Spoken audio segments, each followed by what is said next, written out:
ఒక చిన్న గ్రామం పేరు రామ్గఢ్. అక్కడ నివసించే మాజీ పోలీస్ ఆఫీసర్ ఠాకూర్ బాల్దేవ్ సింగ్కు ఒక పెద్ద శత్రువు ఉన్నాడు. అతను ఉగ్ర ఖైదీ గబ్బర్ సింగ్.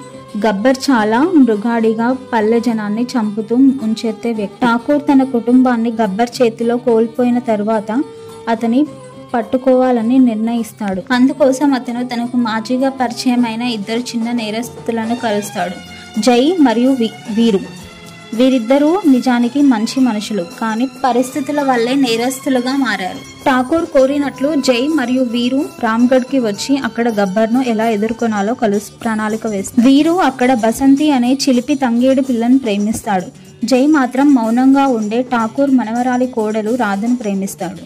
గబ్బర్ చాలా బలవంతుడు. అతనితో జరిగిన పోరులో జై వీర మరణం పొందుతాడు. చివరికి వీరు గబ్బర్ను ఓడించి పోలీసులకు అప్పగిస్తాడు. కానీ అసలు సత్ఫలితాలన్నీ ఠాకూర్ పొందుతాడు. తన జీవిత లక్ష్యాలన్నీ నెరవేర్చుకుంటాడు.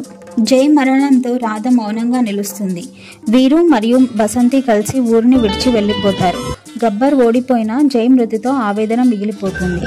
ఈ సినిమాని ఎందుకు ప్రత్యేకంగా భావిస్తారంటే ఈ కథలో స్నేహం, ప్రేమ, న్యాయం, ప్రతీకారం అన్నీ ఉన్నాయి. గబ్బర్ సింగ్ అనే విలన్ పాత్ర భారతీయ చలనచిత్రంలో నిలిచిపోతుంది.